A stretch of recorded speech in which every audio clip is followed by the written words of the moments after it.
talk about why Lightning is not private. It's you know, as the Bcashers would say, doomed to failure. It's never going to work. All that.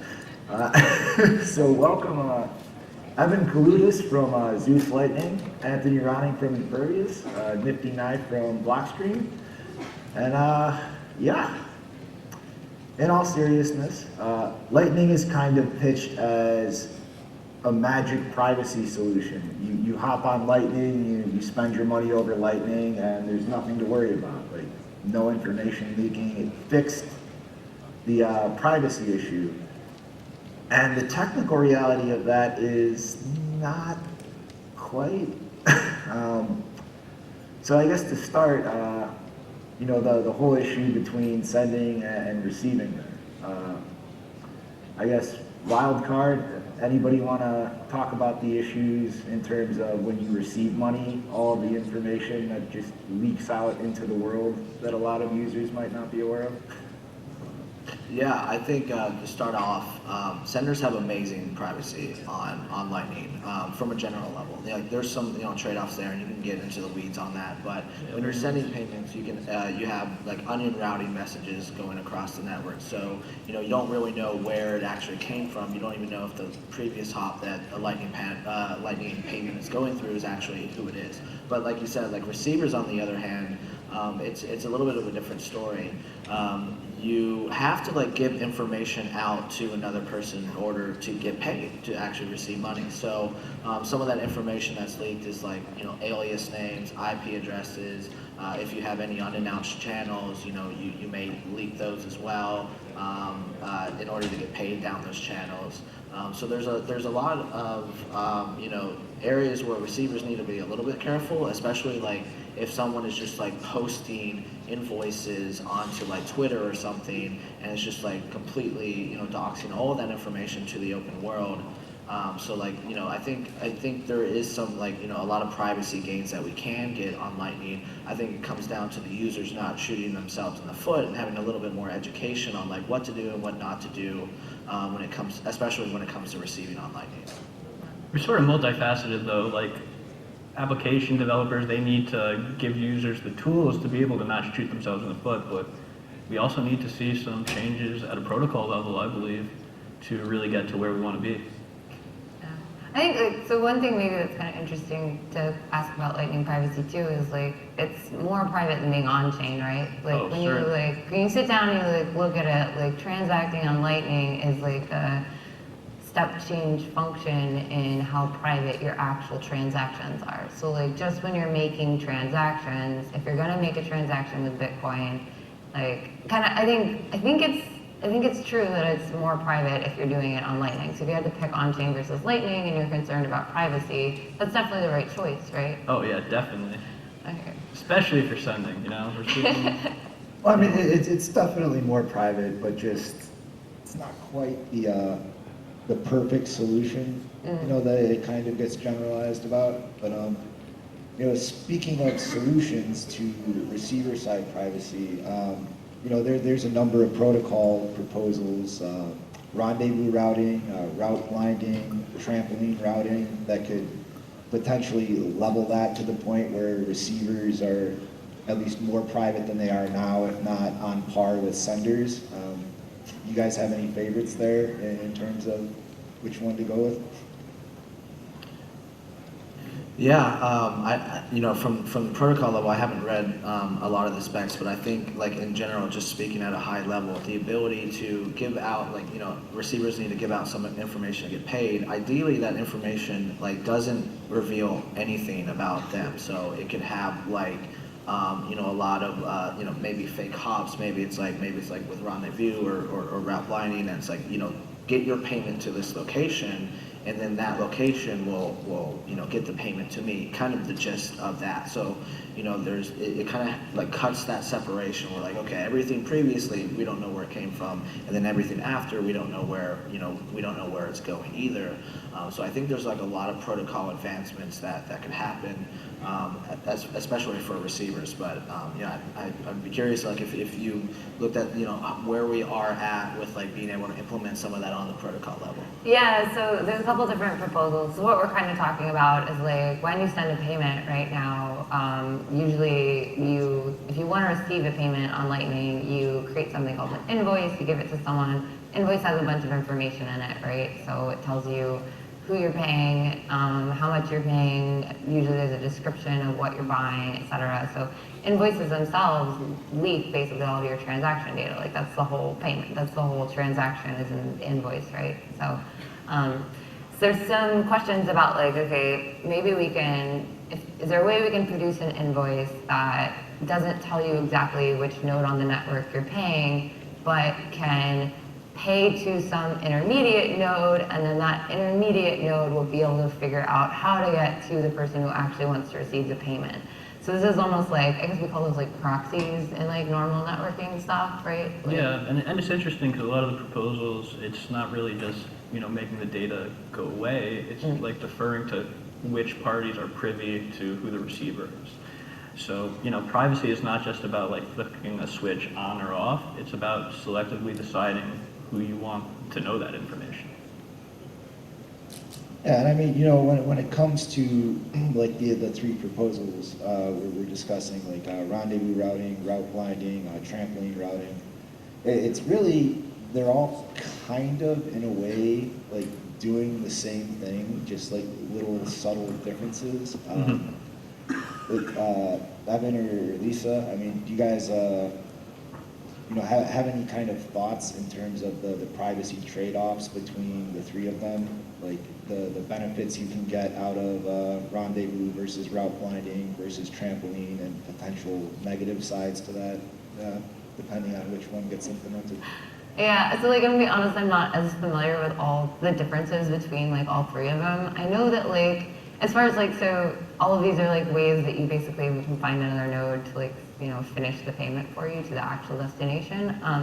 In terms of like what's being worked on currently, I know that the route blinding thing is currently implemented in Core Lightning, which is a project I work on, and there's a few other teams that are working on route blinding currently. So in terms of like out of these three things, which is the most likely to get over the line first in terms of like being accessible to the most people who are running Lightning, it'll definitely be route blinding. I was just talking to one of the maintainers of the async project. They're working on the route blinding stuff. I can't remember. I think trampoline routing is the one that we're supposed to be doing this year also for them and stuff. So maybe that'll be there soon. But these things are like actively proposed, like they're currently in progress, and I've been tasked with asking if you're a developer and you want to like get involved in improving some of the payment routing privacy on Lightning, we could definitely use some help reviewing the route blinding PR, which I think is number 765 on the Bolts repository. Cool. Evan, any thoughts on which path we should take here? Yeah, route blinding is exciting because we have, I would say, the most tangible stuff. But really, I don't think we're gonna really get like a full understanding of what all the implications and limits are really until we're testing it out in the wild. So I'm very excited to see that tooling out in various node projects out in the wild, and people just trying it and figuring out where they get caught up and whatnot. So wherever I can, either three of these methods, I would love to get them in Zeus so people can try them on the go and just give it a shot. And since all these methods are really just about like changing up how the routing goes, like instead of just having the sender figuring out the path to it, it's going to be interesting to see if people also have any pains with being able to find like a path to make their payment. So that's the trade-off with a lot of these proposals. It's like you're going to be able to get selective privacy in a lot of ways. But it may make for a worse UX in terms of actually completing that payment. Anthony, which one should we go with? What's the Yeah, I don't even solution? think it's like mutually exclusive either. Like I think we've we've had I think the Electrum Lightning implementation was like kind of the first to implement trampoline routing, which was kind of cool. I don't know anyone using that Python node. I don't know if you should, but it's like awesome to be able to like innovate and like all of us like independently in all the different node implementations, kind of like experimenting with different things and contributing or hopefully contributing back to the specification process, so we can kind of all benefit from it. So, and I think Async has also like implemented trampoline routing themselves. So, I think there's like combinations of things that we could all use to kind of maybe it's possible to use trampoline routing with route blinding in a way, or vice versa. So I would really just like to have like the most amount of like privacy options for users on Lightning. But like again, I do agree with everyone here that probably route blinding. I haven't looked at it deeply enough to like see any like connotations with it. So like I think in general, I think it's pretty well supported as far as like we should probably do route blinding. Yeah, it's really just the nitty gritty, getting into the details, and finishing the spec off. More experimentation, yeah. Well, all right. I've been trying to keep my mouth shut a little more than I had on the first day, but just trampoline routing. I kind of have an issue at a high level with just like the idea of outsourcing the route construction to a third party, because in theory you can just kind of nest different trampoline nodes together and then have like the first one just get the route from you and then go on to the next one and the next one. And like any onion routed system, you don't know like if this is the final destination I'm routing to or another trampoline node. But in practice, a node doing trampoline routing and route selection is probably going to be very publicly visible and known. Oh yeah. And you still have information like the time step for the refund path in an HTLC to look at with a maximum length that can have. And like all the little metadata that kind of piles up where it's like, well, in theory, like you can just link the different trampoline nodes together and they don't know like what the final destination is. But in practice, there's probably going to be some things you can suss out, like the length of the route. Obviously, if let's say Blockstream had a trampoline node and I go there first, but then route to Async's, well, like Blockstream's node is going to see, oh, that's Async's node. Like that's just another trampoline hop. So, I mean, is maybe pitching that as a privacy solution kind of a misnomer? Is that not more of just a scaling solution for light wallets? Yeah, I think that might. So I haven't looked at it closely. I would probably need to go back, but I think that solution is probably pretty good. So basically, the idea of the trampoline route is that you can, if you're using a trampoline route, you don't have to understand how to get to every node on the network. So it saves you a lot of data as a node, because you can offload the path routing, the path finding, like responsibility to someone else in the network. I think it's for a fee. I think you get paid if you do I think there's like some like little like earn some money by doing a trampoline route thing in there. So you get like an extra fee for constructing a route for someone, or partial route, I should say. So then the idea is that if you have like a mobile phone and a wallet and you wanted to send a payment from there, you only need to know how to construct a route to get to a trampoline node, and then you can get your payment sent from there. Like, and then the trampoline node will figure out how to send it to anyone else on the network.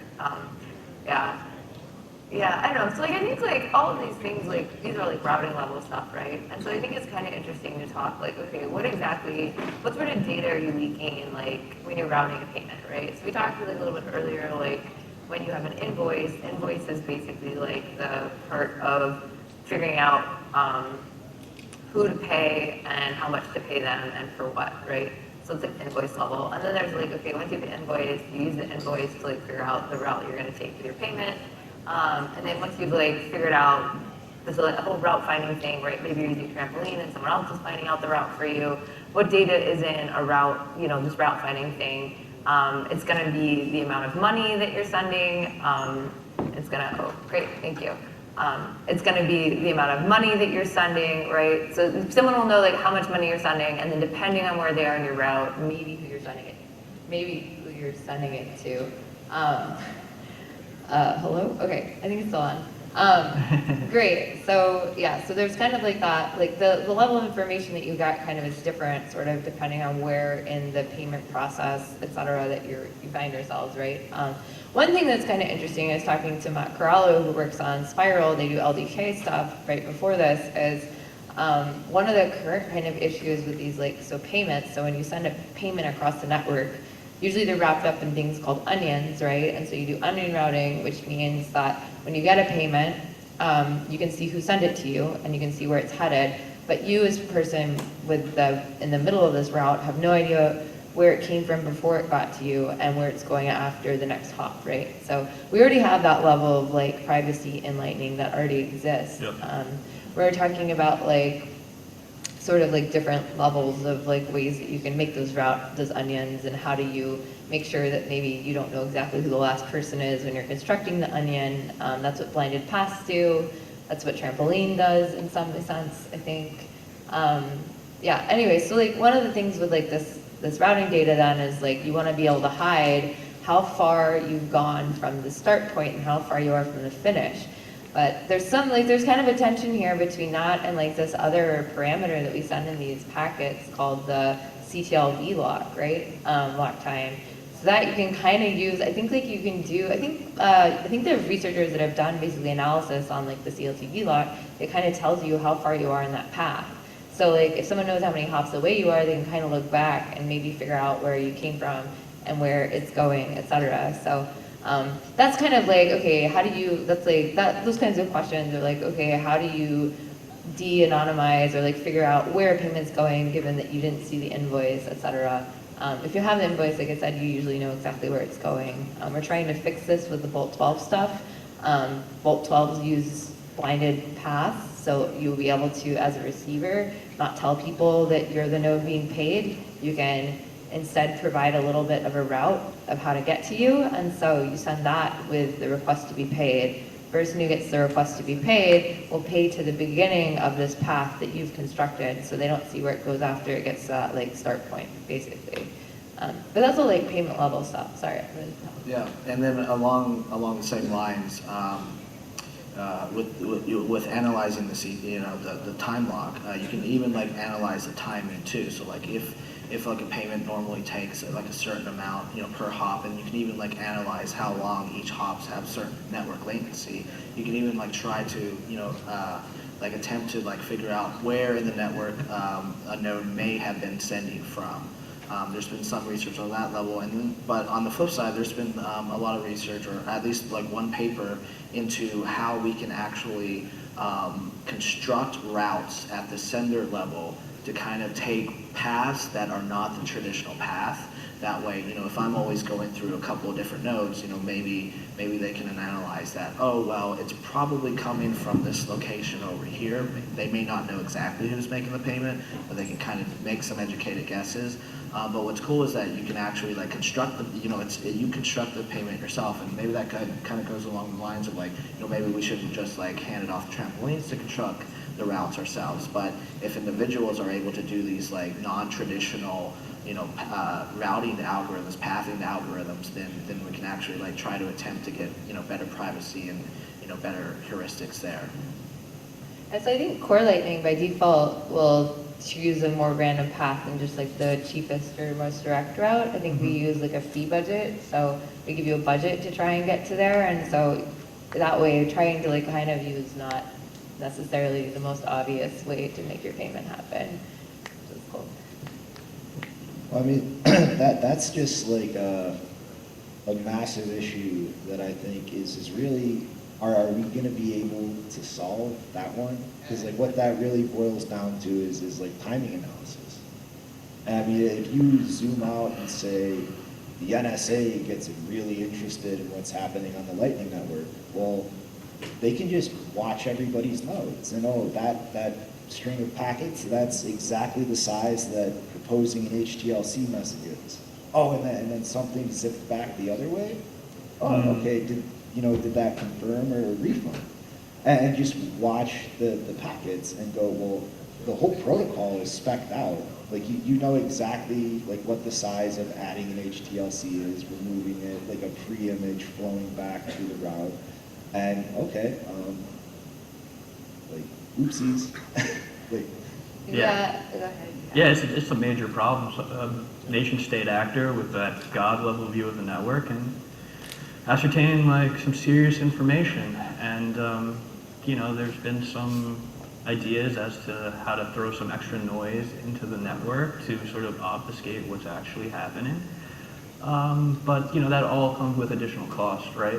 It's already tricky to run a node, processing a lot of packets, you're moving a lot of sats around too, especially.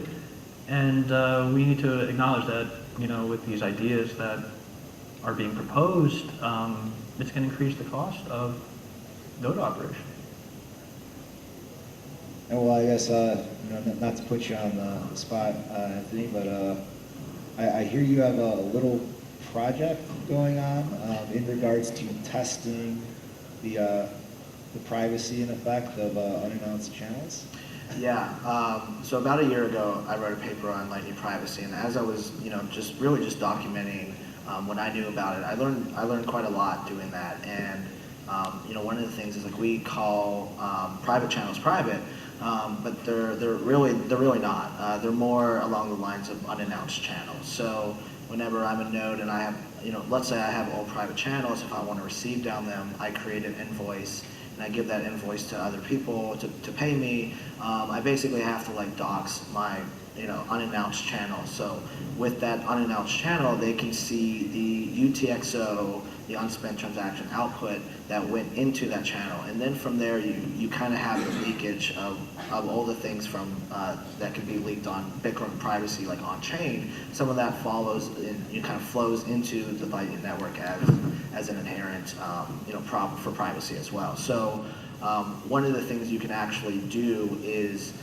probing on the Lightning Network is actually, I consider it kind of a big problem in the space. I don't like that probing happens. I don't like that it kind of is, allows that, but probing is basically sending a whole bunch of fake information and finding information that is not like traditionally public. So it could be balances. In my case, what I'm trying to do right now, and I did a hackathon with Paul Miller in Austin a few weeks ago, where we're kind of proving this out with the LDK toolkit. You can actually probe for private channels to see if they exist between two nodes. If me and Evan here have a private channel, You weren't supposed to tell them about that. Yeah. If we have an unannounced channel together and say it's like for like 10 Bitcoin because like we're really rich people, so let's say it's like for a huge amount. It's all on his side. He opened up the channel.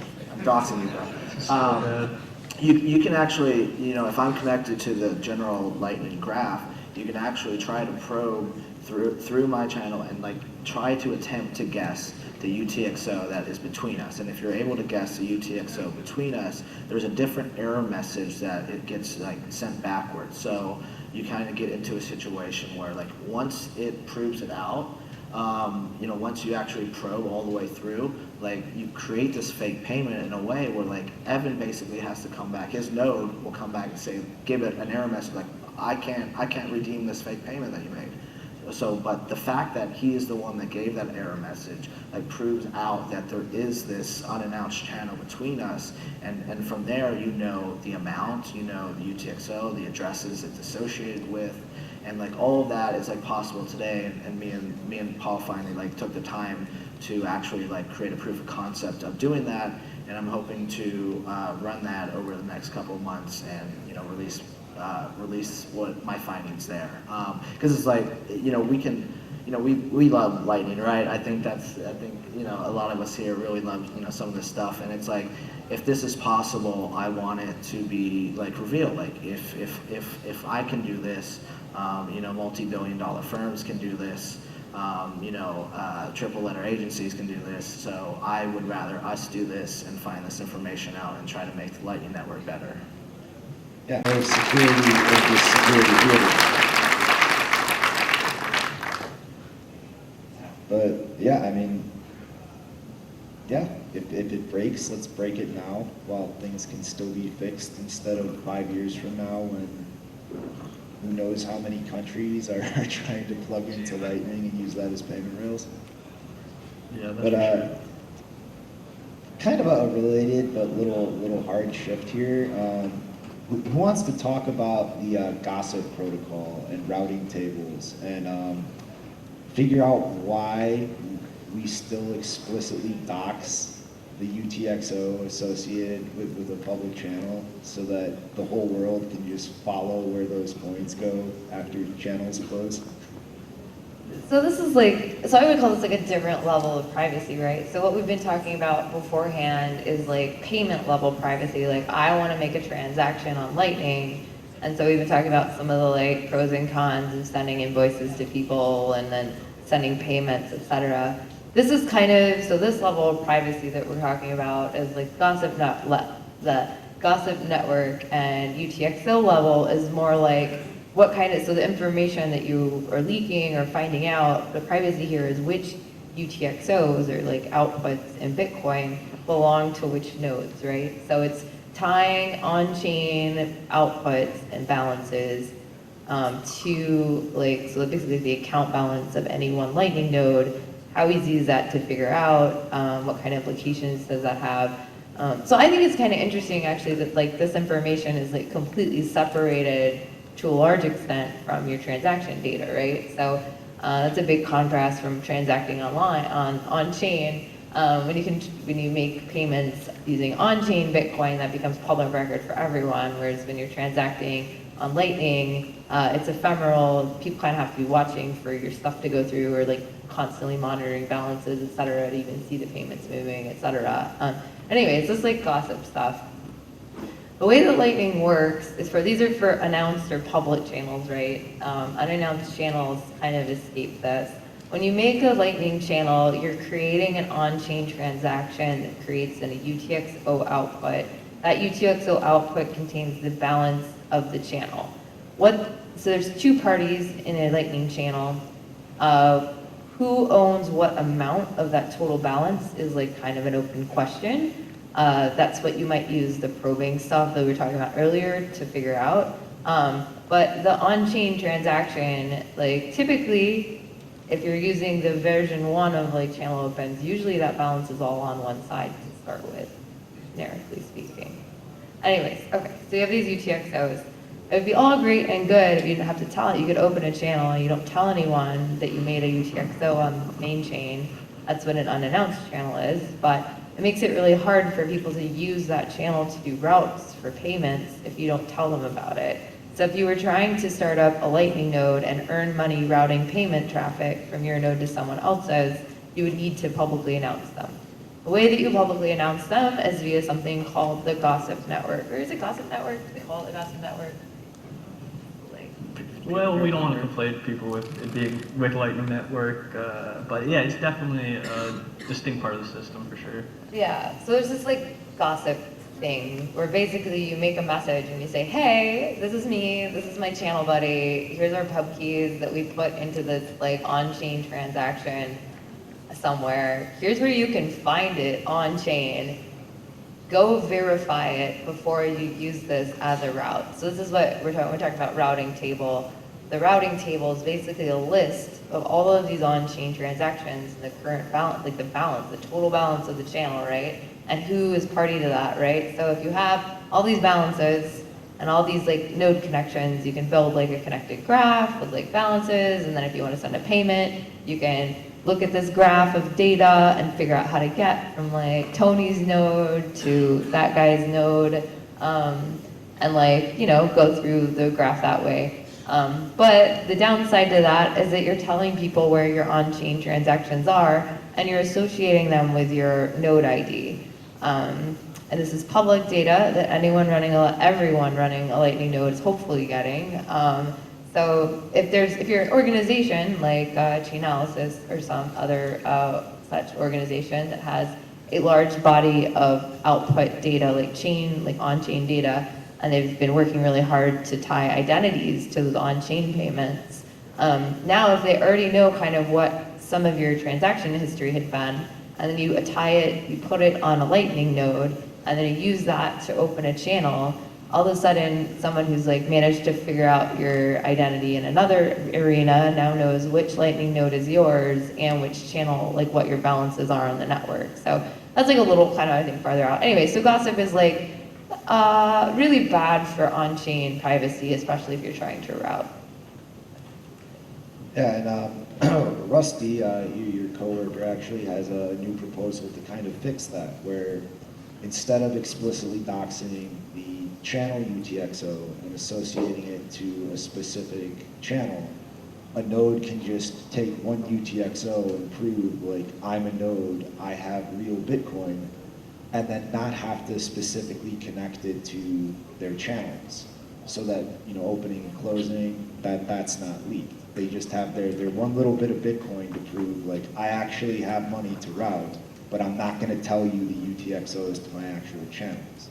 Yeah, and this this is the kind of thing, so like that, I think Rusty's proposal is the sort of thing that we would also need to adopt before you get any privacy improvements for Taproot, right? Because, for those of you who aren't familiar with Taproot, it basically makes it such that a Lightning channel goes from having a very specific on-chain footprint to being like a single signature and looking like kind of any other like output on-chain. But without changing the way that our gossip and our route table building stuff works, it's going to be very difficult to stop publishing that information anyways. But so Rusty's proposal though, then the other consequence of this is you use gossip. The reason you do the gossip stuff, right, is so that you can build the route to send the payment.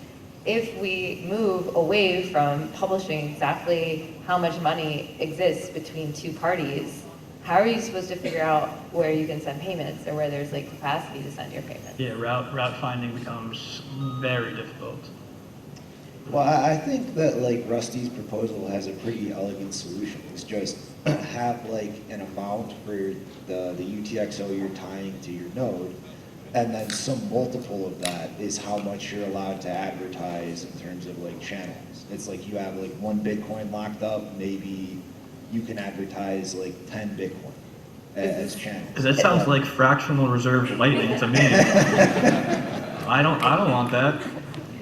No, but I mean, seriously, I think that is an elegant solution, because the reality of why you dox these UTXOs in the first place is literally just to prove like you actually have control of Bitcoin, so that my wallet isn't spinning the wheel all day trying to route payments through people who don't actually have channels, that, you know, there's no way to route a payment. And I think that this would work. And you know, people concerned about denial of service or just like the multiple being way overblown, well, you know, just set it up as a curve. Like maybe you toss 0.1 Bitcoin on there, okay, maybe you can only advertise 0.2. But if you get up to throwing a whole Bitcoin on there, maybe, you know, 5. Like just adjust that curve to kind of prevent like being able to just pretend you have 1,000 Bitcoin when you just have 1. So what tier you are in the federal banking system depends on like how much capital you have on chain. That's cool. Yeah, I mean, it sounds like it'll trend towards centralization almost at that point, where we have major hubs and we're not really like, you know, locking up at the other layers. So I don't know.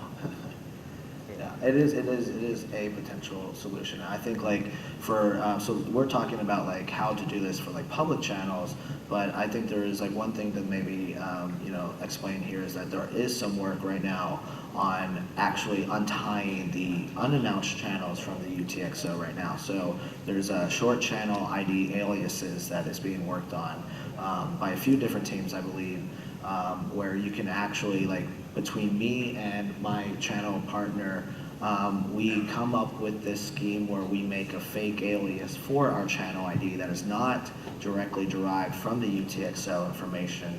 And then if we do that, then, you know, we are the ones that are aware of this. So I share, you know, an invoice with my routing hints in there. It gets to Evan, and then from there, Evan knows this like fake, you know, channel ID between us. So he just goes ahead and sends it to me, and then from there, it becomes exponentially harder, or like almost, you know, impossible to guess that short channel ID. And even if you guessed the fact that, you know, me and Evan had a channel together, you wouldn't necessarily, or you wouldn't even be able to get the UTXO amount or the other information associated with UTXO. So I think there's some great, you know, privacy improvements for short channel alias IDs that I'm excited about.